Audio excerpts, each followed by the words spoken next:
Yo, YouTube, we back with you. Got a little glare on the. There we go. You see him? You can see how I'm holding the phone. Anyway, I'm over here looking to get loaded. This really stinky place. I just happen to be parked at a dirty place. I got this is like a paper mill. I got a bunch of recycled paper and stuff. They put them on them pallets, and then I got some trucks in front of me, so I got a little time. I got that little dog. Where she's at? What you doing, big dog? Hello. What's up, big dog? You get a little tail wag for us? No tail wag. Okay. You just take it easy. She's taking it easy. But I wanted to talk about my e-collar experience with the dog. Let me tell you something right now. It's really been a life-changing deal, okay? I'm a truck driver, pretty much live in the truck. The dog is with me all the time. We're both kind of blessed in that way, no doubt about it. Let me tell you something. That e-collar stuff, I got mine right here. This is the one that I got from the trainer. See, she thinks it's playtime. See, she hops right up. She thinks it's playtime. Oh, she thinks it's time to go out. Now you get tail wag action. See, this is a sign of good training where she thinks it's time to play. And this is the way she's always been. My trainer did a great job with her. There can be bad stigma to the narrow-minded people out there, but look at this dog. I mean, she thinks this is playtime. She thinks this is the time to go. Look. All right, big kiss, gotta go. And let me tell you something right now. If you haven't heard of the e-collar, for the folks that haven't, maybe you're looking into it for the first time. It's basically a leash. They use them for hunting dogs and tracking dogs and stuff like that. It's a really good training tool, and it's just basically a collar you put on them, and you can deliver a small little pulse. It's not really even a shock. See, she's wound up, man, and it helps train the dog. But more than anything, it's for off-leash purposes. So I think people are probably amazed. We get a lot of looks where she gets out of the truck and she can be off leash, and I'm telling you right now, it looks like I've got really good control of that dog. She can get out of sight. I can bring her back. She can go wander around and be a dog and keep her in sight, and I can kind of maneuver her around, and I can give her just a little tag just to let her know, hey, don't go over there. I can steer her around a little bit. I can let her know, hey, I don't want you going over there. Hey, come on back to me.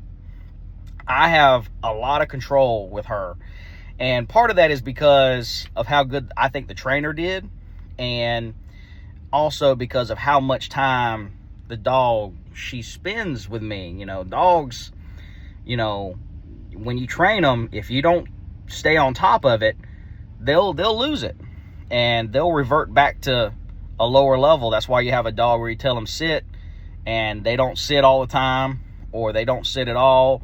And they're very situational, man. When you're training them, it's like a deal where everything around them in the environment is a new situation. So if they know to sit in the house, they may not know to sit outside.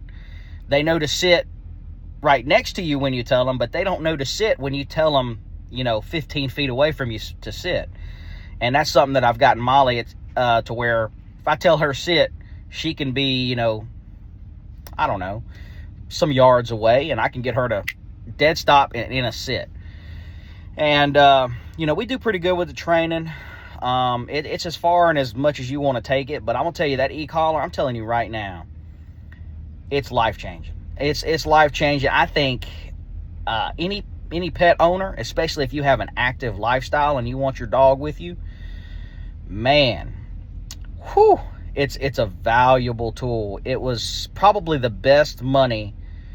It might be the best money I've ever spent, potentially, to be really honest with you. Let me tell you. So I'll probably get into the board and train. My recommendation is to even if you think you're a good trainer personally with your dog, find an e-collar trainer and have someone train with that dog to get it down pat. You want them to build that relationship, because there can be a bad stigma.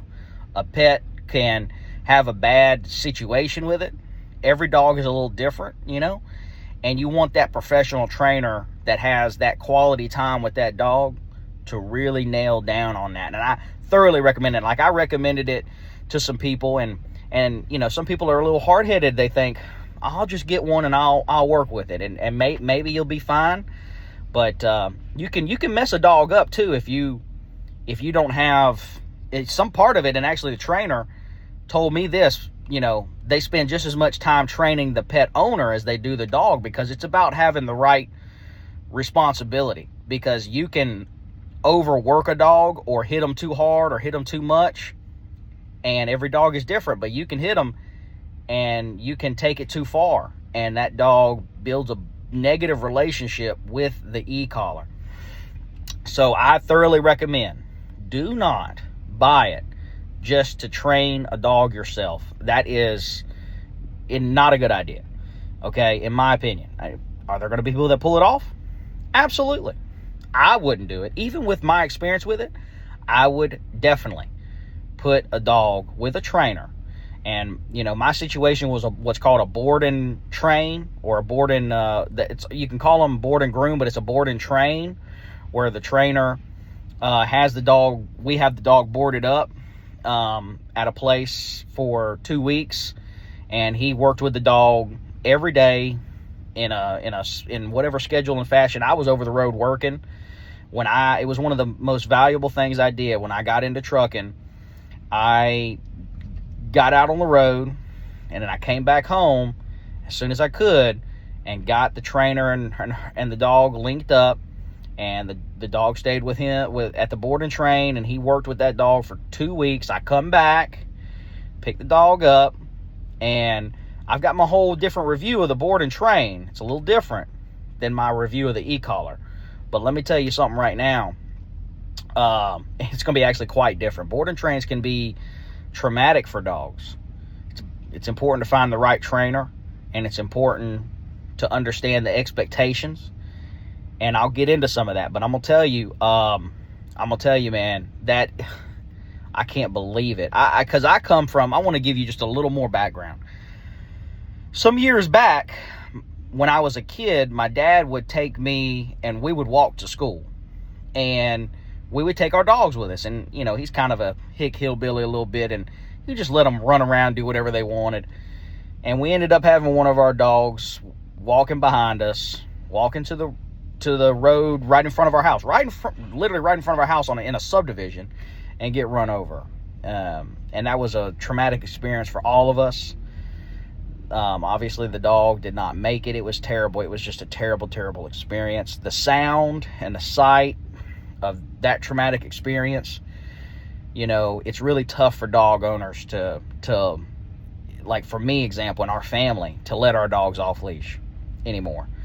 And that's really saying something, because we're pretty rebellious and we tend to not have a lot of discipline. So we tend to basically fuck around and find out.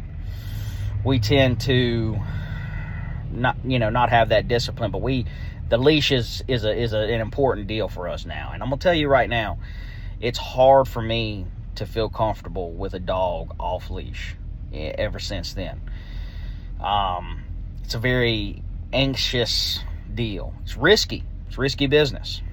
And even if you have a decently trained dog, I mean, all it takes is, and even with her on the e-collar, man, I'm telling you, you got to have your wits about you and pay attention, because all it takes, we've had some close calls, all it takes is one mess up, one time that a bunny rabbit or a squirrel decides to get the dog's attention, and man, and even with how well she is, there's that 1 in 100,000.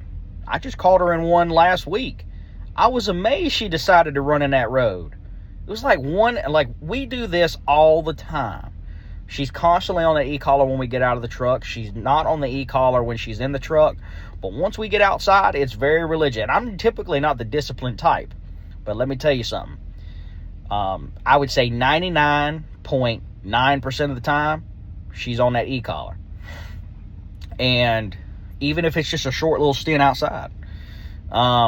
And I'll tell you, man, it's just been such a valuable tool. I think that whole, this was before inflation really took off, so my price for that whole process, including the e-collar itself, so the boarding for the dog to keep the dog room and board at a place, along with the fee for the trainer and for the e-collar, I think it was around $2,000, like $1,900. These days, obviously, it's probably a little more. I wouldn't be surprised if it's almost double. That's how it is these days with the Bidenomics. But it's a very valuable tool, and I'm so glad that I did it. I'm so glad and blessed and thankful that I ran across that lady one day at the work that I was doing in the film industry that had a dog trained on e-collar, and she showed me that. I was amazed. I can't even hardly picture it anymore because of the lifestyle we live, where she's e-collar, she's good, I've got control of her, and it's just such a good tool for the both of us. It really is. It's good for me to have the control over her. It's good for me to not have to have her on a leash while she takes a shit. It's good for her in that aspect. It's so good for her, especially a higher energy dog, and I'm just kind of a lazy person. She walks herself. I just put the e-collar on her, and I just keep a good eye on her. My main thing is to have my attention. I'm very good at paying attention to things, so I'm always, knowing what's going on, what's going on around me and stuff for the most part. So it's just bread and butter. It's just a match made in heaven. And let me tell you something right now. I couldn't imagine having a dog without one. And I'm not a active lifestyle person, okay? Obviously they do other things with the board and train. That was just a basic obedience training. I'll get into that more, but it was for the e-collar too. It was all in one. And man, those 2 weeks, she was really a changed dog in almost all good ways. It was beautiful. And I'm telling you, if you're thinking about it, if you don't know about it, you should look into it, man. If you have a pet, it should be just an automatic thing that a pet owner does, in my opinion. It's so good for the dog to really have the opportunity to be a dog and to get around and just run around when it's safe and free to do so, and to not be tied to your hip. There's a time and a place for the physical leash. There's no doubt. We do that too. We do small leashes. I guess they're probably 3-foot leashes. And I also have a 10-foot leash. And for whatever scenario, sometimes she's got to be close to my hip. And then, sometimes we'll have the e-collar and a leash. And that's for very formal situations and stuff. And, man, it's just awesome, man. I recommend it. I remember when I saw her with that dog, I was amazed at how this dog could just run around, even out of sight, several hundred yards away. And she could bring that dog back like it was nothing.